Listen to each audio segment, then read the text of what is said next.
PCI Dominique de VO l'arroseur arrosé. Victime de la mascarade électorale, ce dernier est devenu inconsolable. En vérité, je vous le dis. Durant toute mon éducation familiale et scolaire, il m'a été inculqué la notion de l'élévation par l'effort. C'est ainsi que je me suis attelé à cultiver cette notion et voilà pourquoi j'ai toujours été de tous les combats avec détermination.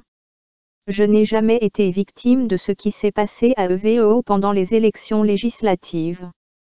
Je n'ai jamais vu une victoire transformée en échec et un échec transformé en victoire.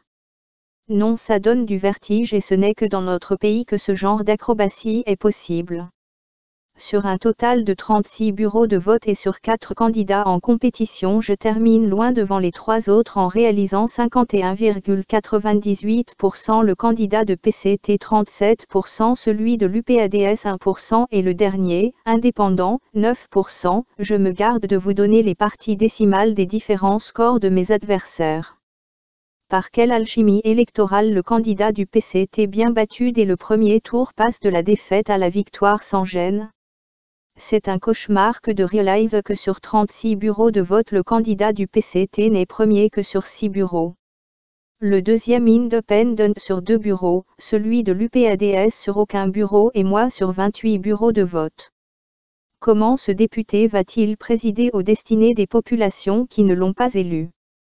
Comment la CNEI et les hautes autorités de l'État sont-elles arrivées à monter pareille ignominie à l'égard d'un autre membre de la majorité? J'ai noyé le peu d'économie que j'avais étant certain de ma victoire. Aujourd'hui je me retrouve sans argent et sans ma victoire pourtant méritée. Est-ce que ces différentes autorités ont essayé de capitaliser mon humble apport au soutien du pouvoir actuel? Je suppose que j'ai toujours crié mon appartenance à la majorité présidentielle, donc n'étant pas opposant le PCT et les hautes autorités de la République ne devraient pas s'inquiéter à me voir député. Quel sacrifice je n'ai pas enduré pour défendre notre pouvoir. 2 empoisonnements sous le règne de Lissouba, révocation de la fonction publique toujours sous Lissouba, tout ceci au motif que je suis un défenseur du président Sassou. En prison, le ministre de la Justice de l'époque disait « On verra comment Sassou viendra te sortir ». J'ai mis ma tête à couper pour prendre position sur tous les dossiers chauds qui ont déstabilisé notre pouvoir, les disparus du beach, les biens mal acquis, le changement de la Constitution, et je n'en finis pas. Débat sur les plateaux de télévision dans le monde, conférences, débats partout. Je croyais jouer ma partition en faveur du président Sassou. Mais, que me reproche-t-on? Quelle erreur j'ai commise pour que mon propre pouvoir me lâche en faveur de mon adversaire qui est encore un inconnu pour ce pouvoir par rapport au combat que j'ai mené en faveur du même pouvoir. Multiplié par rien tous les efforts que j'ai fournis, peut être pris comme un acte d'ingratitude au plus haut niveau. Enfin, ce qui me fait très mal, ce sont les dires des autres qui se moquent éperdument de moi et mes parents qui me disaient toujours « Tu prends trop de risques espérant que tu en sortes bénéficiaire ». Pour terminer, je vous dis que même si je ne suis pas député, mon souhait est que la vérité soit rétablie un jour pour que je puisse me sentir en paix avec moi-même. Je persiste, je certifie et je signe que ma victoire a été volée avec l'accord des plus hautes autorités de la République. Merci à vous tous qui m'envoyez des messages de soutien et de consolation. Asie Dominique de Marseille est tombe dans le coma du chemin d'avenir, un diable reste un diable, faites attention aux fous de Denis Sassou. Allons seulement. Tokandé Kaka. Tout va bien. Crise Ikeleve.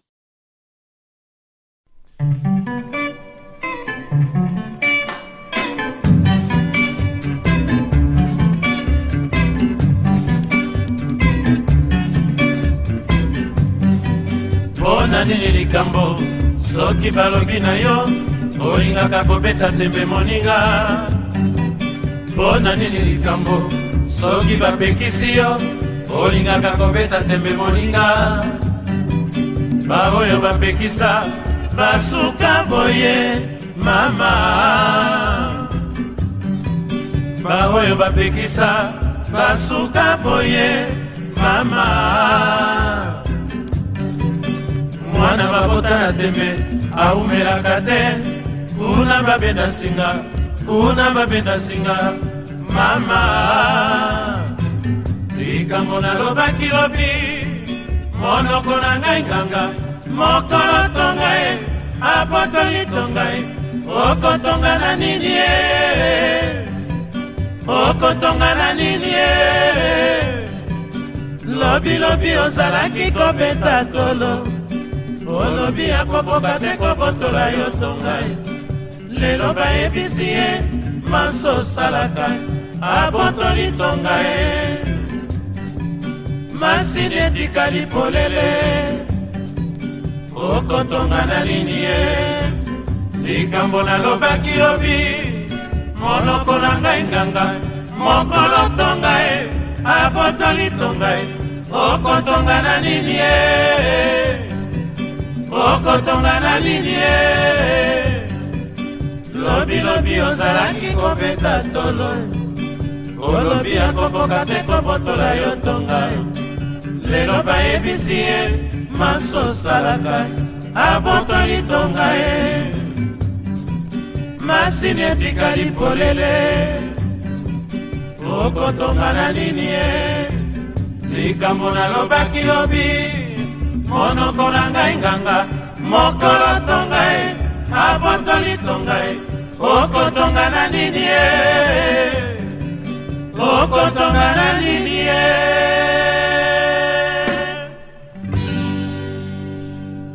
olobaki tro na esika yango bati yo pembeni loba lisusu mama kata ndenge okataka loba lisusu mama tokokani ye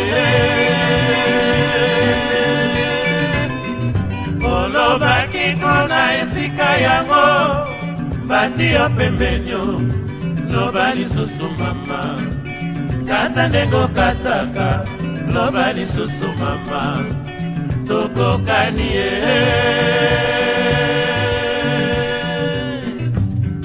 nalobaloba pamba te mama likambo ezali na maboko ya bato mama soki nalobi bokokanga ngai ndokie olobaki tro na esika yango bati yo pembeni loba lisusu mama kata ndenge okataka loba lisusu mama tokokani ye nalobaloba pamba te mama babotoli yo video mama soki nalobi bokokanga ngai bulusue olobaki tro na esika yango bati yo pembeni loba lisusu mama kata ndenge okataka loba lisusu mama tokokani ye nalobaloba pamba te mama likambo ezali na ntina e mama soki nalobi bokokanga ngai ndokie olobaki tro na esika yango bati yo pembeni loba lisusu mama kata ndenge okataka loba lisusu mama tokokani ye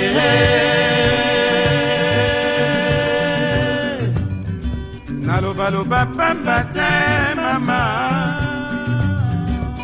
bokanga ngai ndokie mama soki nalobi bokokanga ngai bulusue olobaki tro na esika yango bati yo pembeni loba lisusu mama kata ndenge okataka loba lisusu mama tokokani ye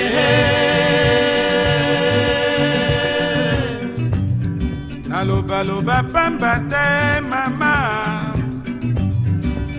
tokomi match nul mama soki nalobi okotomboka na yo bandeko olobaki tro na esika yango bati yo pembeni loba lisusu mama kata ndenge okataka loba lisusu mama tokokani ye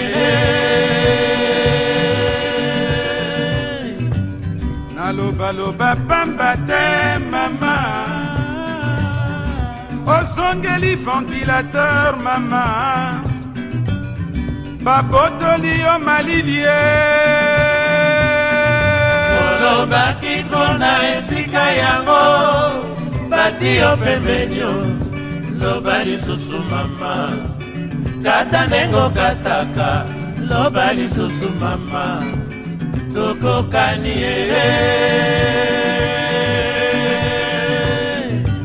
nalobaloba pamba te mama, okomona mpasi na bangungi mama, okomibeta mbata na nzoto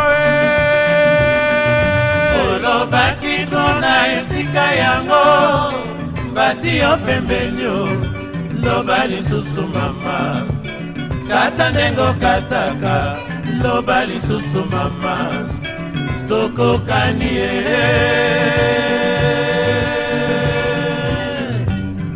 nalobaloba pamba te mama, oh mama monwe, babotoli yo video mama, ndenge nini okomitala lisusu olobaki trona esika yango, bati yo pembeni yo, loba lisusu mama, kata ndengo kataka, loba lisusu mama, tokokani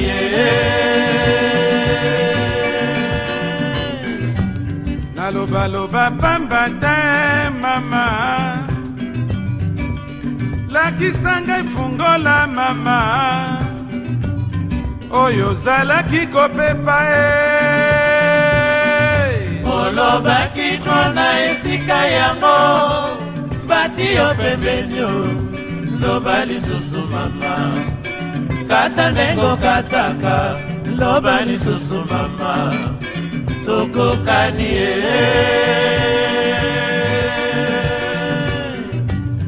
nalobaloba pamba te mama, oh mama yaka tomelaka pilimusu mama, soki nalobi okokanga ngai ndoki olobaki tona esika yango, bati yo pembeni yo, loba lisusu mama, kata ndengo kataka, loba lisusu mama, tokokani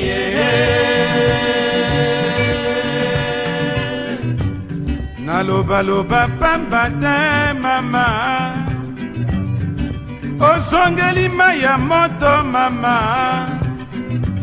frigo na yo ntango nyonso bapane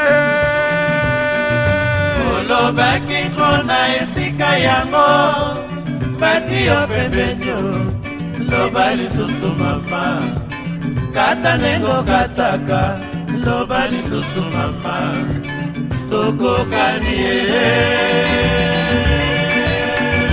hito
Nous, on dit ceci. Koloba kitro na esika yango bati yo pembeni. Loba lisusu mama. Katandengo kataka. Loba lisusu mama. Toko kanye. Nous, on dit ceci. Tu as fait trop de... En fait, tu as fait trop de zèle, quoi. Quand tu étais encore à ce poste-là. Et maintenant, que tu n'es plus là, on t'a mis de côté, parle encore, quoi. Hein? Donc, le type là, c'est un juge. Le type dont Franck est en train d'attaquer. C'est un juge. Hein? Maintenant, tranche encore comme tu étais en tranché là au tribunal, quoi. Maintenant, toi et moi, on devient même chose. Ça, c'est nous qui sommes comme ça. Alors, Franck, maintenant, il dit... lui, il fait le juge. Le juge, quoi. Alors, le papa m'a maman, il dit... Je n'ai plus envie de parler avec toi. Depuis qu'on t'a écarté, ton frigo ne marche plus, tu ne bois plus de l'eau froide, maintenant tu commences à boire de l'eau chaude, hein, comme un simple citoyen. Donc nous sommes devenus la même chose maintenant. Donc tu ne me fais plus peur. C'est lui qui avait mis Franco en prison. C'est après l'autre chanson. Donc tailleur, ça veut dire, ce ne sont pas les couturiers, mais c'est les juges. Parce que les juges, qui taille, qui voilà, qui crache, quoi. Donc maintenant, il a fait ça comme d'une façon, il ne voulait pas être direct, quoi. Hein? Au lieu de dire le juge, il a dit c'est ma tailleur. Voilà.